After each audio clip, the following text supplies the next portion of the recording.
make sure to stand till the end. If you make two simple mistakes, one can cost you quite a bit of money, expensive repairs. Two, it can actually, guys, destroy your engine. We will explain why. So all that will be covered today.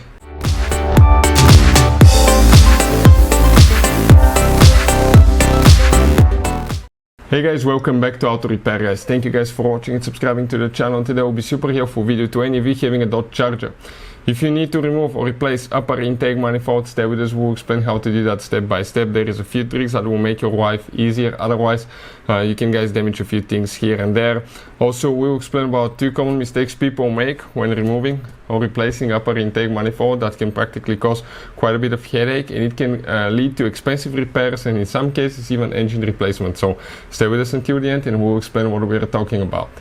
Before we start, let me tell you a little bit about us. Every single car we get here at the garage, we try to make, guys, at least 200 to 300 free repair videos. On that Dodge Charger we'll have even more. Why we do that? Because our mission in the shop is to save you as much money as we can.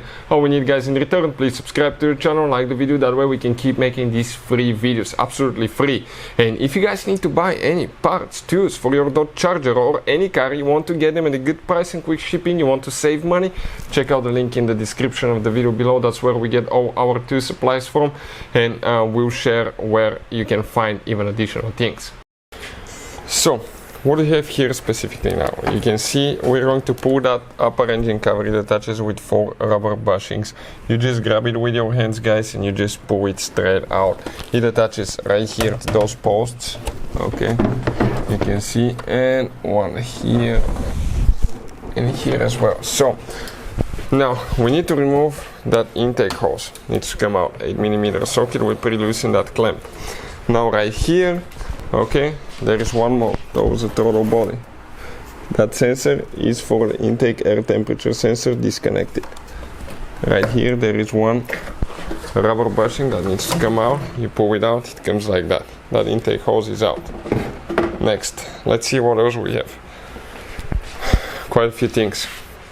So if you look, guys, we need to disconnect, okay, we need to disconnect these cables, okay, to make sure that they're not holding there. Perfect. And we just dropped our tool. So what do we need to do next? Right here, that's the throttle body. You need to disconnect, we need to disconnect the wires. So we'll go ahead, push the connector in to release the pressure. That red thing needs to come to the back.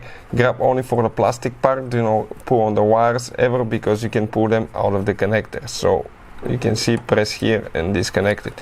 Right there now we have one, okay, clip that came out. You can see just like that, and there is one more that's supposed to attach right here, but it came loose. Next, that's the map sensor.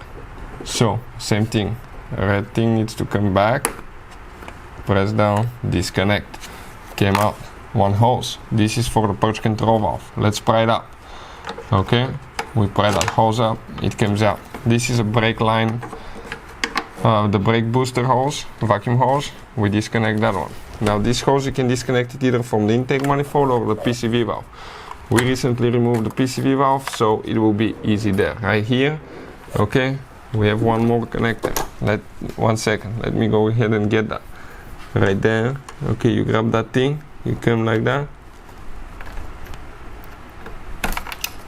came out, perfect. Here, 10mm, guys, 10mm, we're going to remove that nut. So that's pretty easy, don't drop it. We'll explain how we can easily destroy your engine, okay, when you work on that part. So that will be stuck here.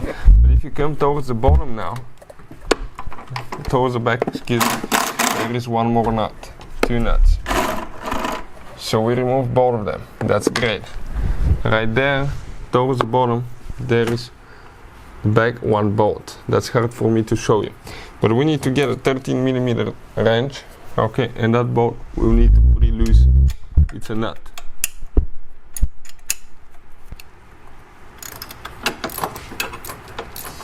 Okay, we pre-loosen the nut. Now, if we pre-loosen a little bit more, it goes by hand at that point. Let's see if it will be enough for us. Okay, for the thing to come out, or it does not, or we'll need to just go ahead and remove it all the way. Let's check. So I'm removing it now. I think it's a stud. Okay, it's working. Oh, we can clear enough space.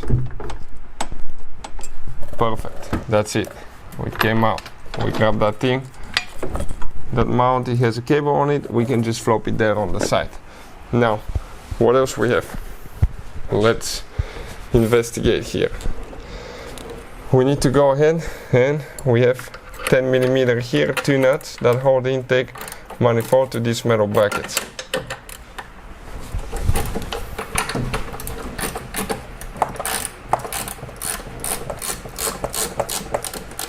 Perfect, we're almost out with those.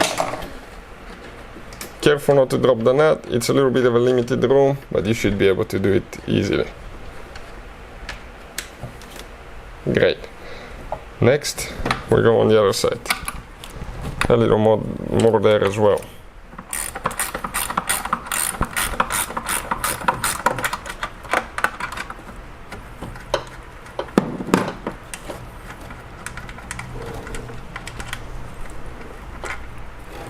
That's great. Next, what do we have here, guys? Okay, we need to disconnect a few more things and remove a few more bolts.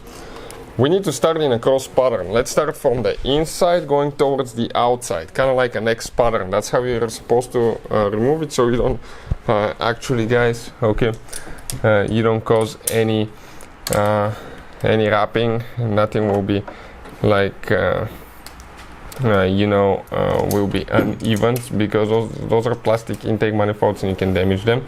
So there is a specific stance. Okay, so we start from the inside in a cross pattern and go towards the outside. Perfect.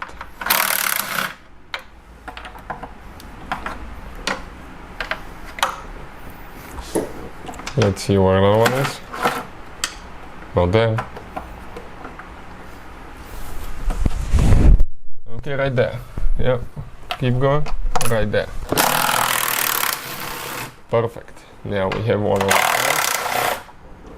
Let's see if we removed all of them. If everything is loose, now we can grab that intake manifold.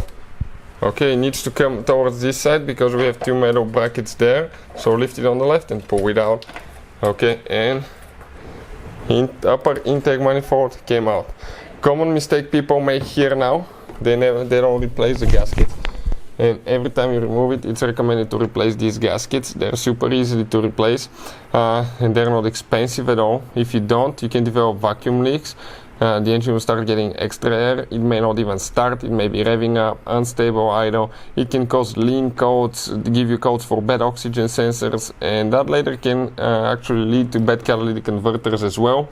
Another thing, make sure you don't drop anything. You drop something here, you're going to destroy your engine, guys, because you will start it, it will go to the valves, maybe bend the valve. From there it can get in the cylinders and destroy your piston, engine box, cylinder head, and the whole engine will be shot. So make sure that you don't drop anything, guys, okay, inside. So I'll recommend, if you're working on it, just cover it here.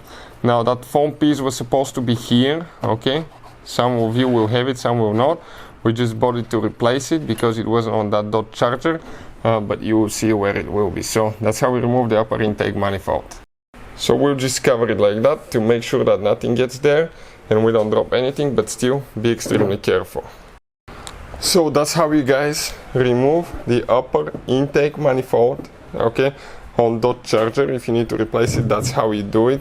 They're not too complicated, but you just need to be careful not to cause other damages and do it carefully. Hopefully, guys, the video will be helpful. If you want to see anything else specifically on dot charger, let us know, leave a comment below. That way, if we have time, we'll try to make a video for your specific problem and we can help you guys. We can help other people that have the same problem, and we can build a community where we help each other, save each other money, and that can benefit us. So hopefully the video will be helpful. Thank you for watching and see you next time.